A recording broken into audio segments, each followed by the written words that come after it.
Isang paalaala, ang susunod na kabanata ay naglalaman ng mga salita at pahayag na maaaring magdulot ng takot, pangamba at pagkabahala sa mga nakikinig, lalo na sa mas nakababatang gulang.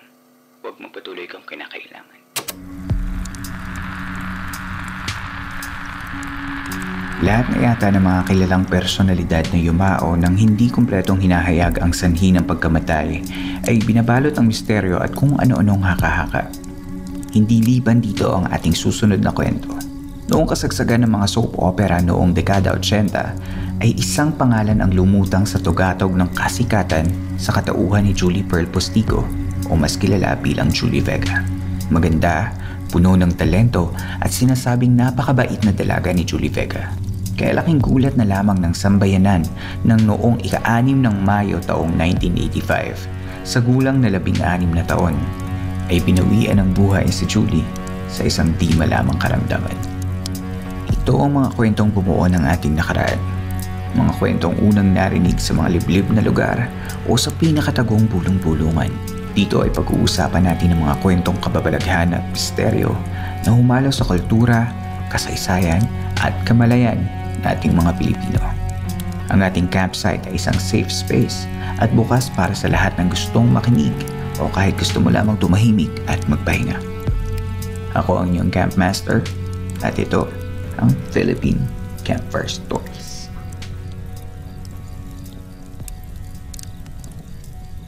Si Julie Vega ay ang bunso at tanging babae sa 6 na mga anak ng mag-asawang dentistang sina Julio at Perla Postigo. Umulusok sa kasikatan ng batang artista noong siya ay 10 taon pa lamang nang mapili siya bilang bida sa pelikulang Mga Mata ni Angelita noong taong 1978. Nagtamo ng mga parangal ang batang si Julie Vega at di lumaon ay namayagpag ang kanyang karera nang pagbidahan niya ang soap operang Annalisa noong taong 1980. Dito ay tuloy-tuloy na tinamasa ng kanilang pamilya ang bunga ng pag-aartista ni Julie at nakapagpundar ng bahay at iba pang mga ari-arian ang mag-anak na ito. Sa labis na suporta ng mga tagahanga at ng kanyang nakatatandang kapatid, pinasok na din ni Julie ang mundo ng pag-awit. Maraming kanta din ang napasikan ni Julie na magpasa hanggang ngayon ay nasa isipan pa rin ng ilan sa mga nakatatanda sa kanyang karera. Sa unang tingin ay parang labis-labis ang mga biyaya at magandang kapalaran ni Julie. Ngunit ito ay nagbago ng isang araw noong ika-20 ng Marso taong 1982 nang mabalitaan ng pamilya Postigo na ang kanilang ikalawang anak na si Jeffrey ay nasa ospital at wala ng buhay. Pinatay si Jeffrey o mas kilala bilang Kuya Joey ng mga di kilalang mga tao gawa ng mistaken identity. Nagtamo ng saksak sa puso si Kuya Joey na siyang tumapos sa buhay nito. Matinding hinagpis ang itinulot nito kay Julie at sinasabing ang kanyang pagluluksa ay lubhang nakaapekto sa kanyang kalusugan. Nagsimulang tumamlay ang katawan ni Julie at tumalas ang kanyang pagkakasakit at pagdalaw sa ospital. Sa kabila ng mga pagsubok ay tuloy ang karera ng batang aktres at nagpatuloy siya sa paggawa ng mga pelikula. Taong 1984 ay tinampok si Julie sa pelikulang Lovingly Yours, Helen. Ang Lovingly Yours, Helen ay isang matagumpay na panghapong programa na isinapelikula noon matapos lamang ang 4 na taon sa pag-ere nito sa telebisyon. Ang pelikula ay nahahati sa 4 na kwento at ang una dito ay ang kwento na pinamagatang Akin ang Walang Diyos. Itinampok si Julie Vega bilang isang batang babaeng sinasaniban ng demonyo. Ang lokasyon ng pelikula ay isang liblib na lugar sa San Miguel, Bulacan na tinatawag na Mount Manalmon. Dito sa puntong ito nagsimulang baluti ng misteryo ang buhay ni Julie Vega. Samot-saring mga espekulasyon ang nagkalat matapos gawin ni Julie Vega ang huling pelikula niyang Lovingly Yours, Helen. Naniniwala ang mga lokal sa bayan ng San Miguel na may nagambala ang grupo ng mga gumawa ng pelikula at siyang nagpahirap sa katawan ni Julie di umano. Naririyan na sinasabing nakakakita si Julie ng mga batang may balbas noong ginagawa ang pelikula. Ang hula ng marami ay mga duwende ang sinasabing mga iyon. Nag-aray pa nga daw ang crew ng pelikula upang makabawi sa kung ano man ang nagambala nila. Ilan din ang nagsabi na ang bahay na itinampok sa pelikula ay pinamumugaran ng masasamang espiritu, kaya't puro negatibo ang enerhiyang nakuha ng mga gumawa ng pelikula.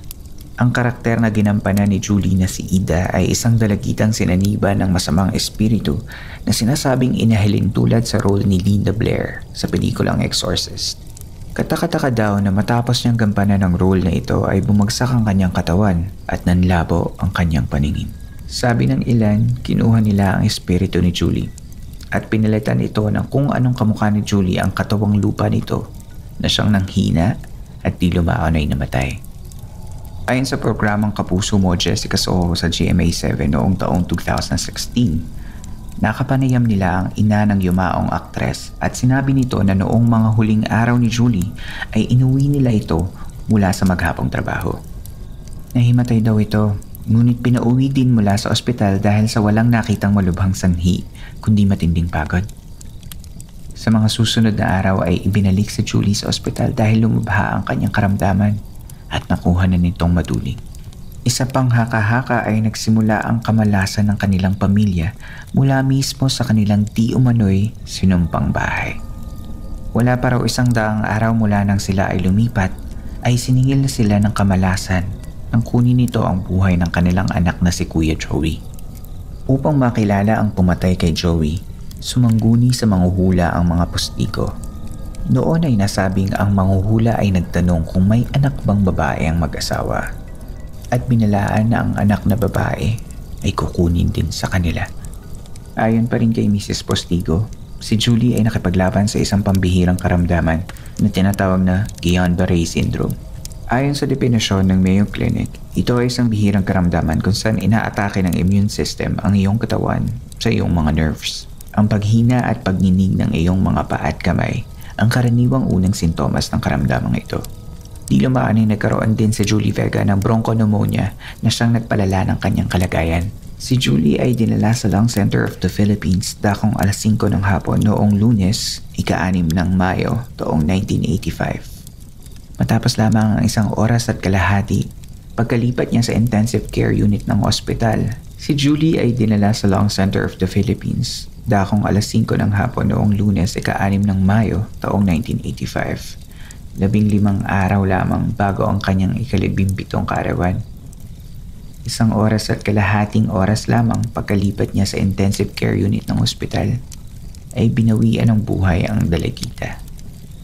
Heart attack ang opisyal na sanhi ng kanyang kamatayan ayon sa tala ng ospital, pangalawa lamang sa bronchopneumonia. Nagtapos din ito matapos ang ilang araw ng pagkamatay ni Julie. Nagluksa ang sambayanan sa pagyao ni Julie at ipinalabas ang kanyang libing sa telebisyon. Ang ama ni Julie na si Julio ay mamamatay sa cancer sa baga, eksaktong 6 na taon sa parehong ospital. Si Julie Vega ay nakahimlay sa Loyola Memorial Park sa Marikina City at patuloy pa rin dinadalaw ng mga taong nagmamahal sa kanya.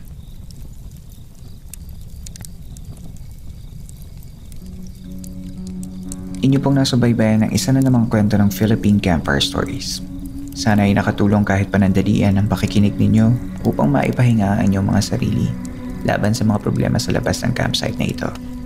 Mapapakinggan ninyo ng libre ang mga nakaraang episodes sa Spotify at kung saan man kayo nakikinig ng podcast. Bago tayo magtapos ay nais ko po kayong anyayahan na suportahan ang Philippine Campfire Stories sa ating Patreon page. Magpunta lamang sa www.patreon.com/campfirestoriesph. Ang mga suportang ibibigay ninyo ay makakatulong upang mas maipagpatuloy ang ating podcast at ito ay magiging paraan para mas marami pang makarinig sa ating mga kwento. Maliit na bagay lamang ngunit malaking tulong ito para sa ating programa. Maaari nyo ring i-follow at i-like ang ating mga social media accounts sa Twitter @CampfireStoryPH at sa Facebook at Instagram gamit ang @CampfireStoriesPH. Kung gamit ninyo ay Apple Podcasts, inihiling ko na kayo ay makapagbigay ng review na maaari ko ding ibahagi sa mga susunod na episodes. Ang mga reviews at ratings ay nakakatulong upang mas makilala ang isang podcast at maging daan ito upang mas dumami ang makaalam ng mga kwentong Pilipino. Maraming salamat po ulit sa pakikinig. Hanggang dito na lamang po at hanggang sa susunod nating kwentuhan.